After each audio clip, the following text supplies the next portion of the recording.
Hello, welcome to LADA Life. Apparently, I have a podcast now. So today I thought I would recap my cross-country trip flying on a plane from Portland to Buffalo, stopover in Chicago.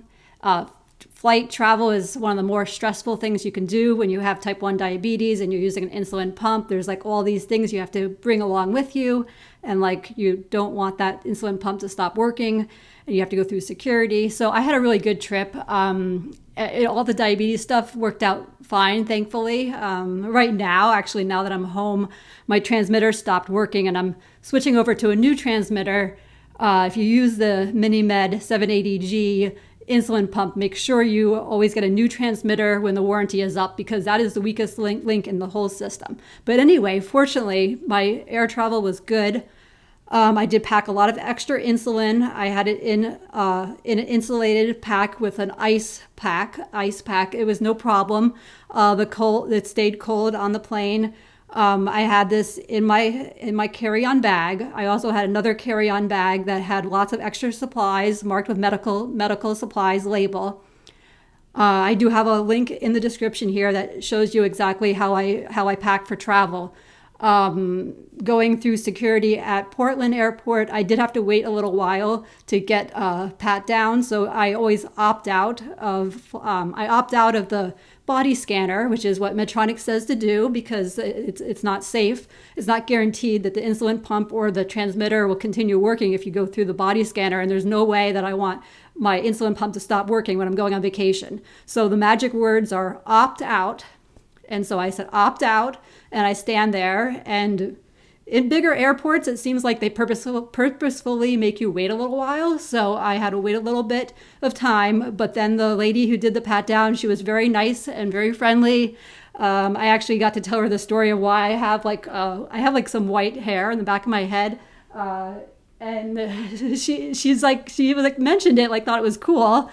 And I told her it was actually because my sister, when we were kids, she caught my head with a fish hook. We were fishing, little children fishing poles, and she caught me. And years later now, I have a scar. Well, I have a scar, but the hair started turning white, whereas the rest of my hair is not white yet, even though I'm like 43 years old. But that one spot. Anyway, the security screening was fine. In Buffalo, it was much quicker to get through security, very fast. They did check the ice pack. That was all. So yeah, that was good. And the biggest thing, I had a lot of good luck actually, because the biggest thing was the United had like a technical glitch and all the planes were delayed. So I arrived early to the airport. I always arrive really early to the airport, partially because in case something goes wrong with security.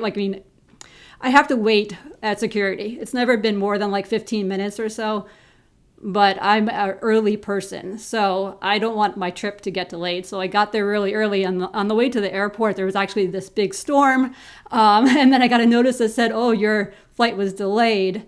And fortunately, I was able to get on an earlier flight because I had gotten to the airport so early.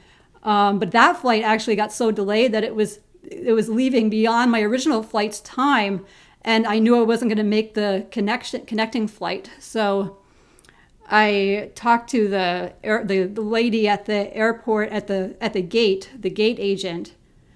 And she was really nice to me, and she's like, yeah, you're not going to make the connecting flight. Here's what I would do. And she got me on a later flight, and then she got me on the standby list for another flight that was earlier.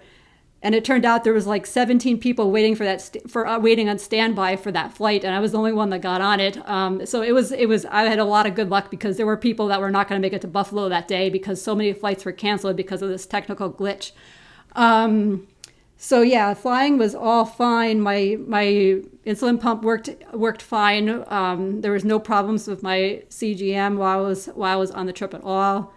Actually, that's not true. The CGM did quit working a day earlier. It only lasted 6 days instead of 7, which is really kind of unusual.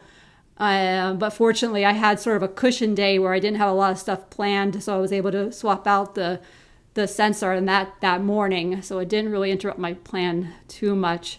It seems like there's always something with diabetes technology. It is so not perfect at all.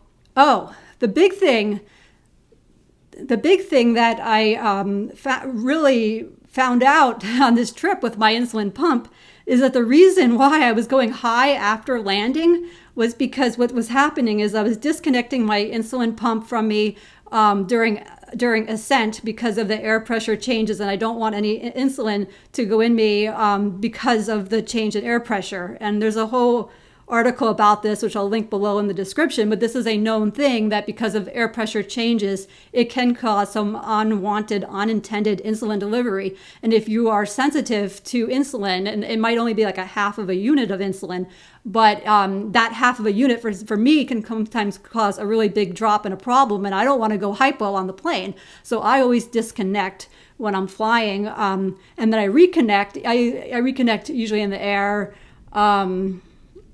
but sometimes I stay disconnected longer and just do boluses, maybe some paranoia that's personal paranoia. But in any case, what I found out is because of the changes in air pressure is that when I reconnect, sometimes that the tubing doesn't have insulin in it all the way. There's like an air gap. So the reason I was going high after flying was that I was giving myself insulin, but I was actually getting air. So I figured out that the thing to do is basically to make sure that your insulin tubing is full of insulin after you land. And this actually is something I check whenever I disconnect, because I also disconnect when I take a shower. And I found out that sometimes if I disconnect and the tubing is sort of just hanging there, a little bit of insulin, I guess, comes out and the tubing is no longer full. So I check that. I check that the tubing is completely full, which you can do that by going through the steps as if you're replacing the reservoir with a new insulin reservoir. You can go through those steps, and then that will make sure the tubing is full. More details in my blog. I write about this at my website, insulinpumplife.com. Anyway, so that's the adventure. So I flew. I had 4 different flights because I had connecting flights, and out of those 4 flights, for 2 of them, there was a significant amount of air in my tubing. So if you don't want to go high, if you use a tubed pump, you don't want to go high after flying, check that you're not getting air. This is a big problem if you think you're giving yourself insulin and all you're getting is air. So diabetes technology journeys are always something. So thank you, and look forward to more episodes of LADA Life.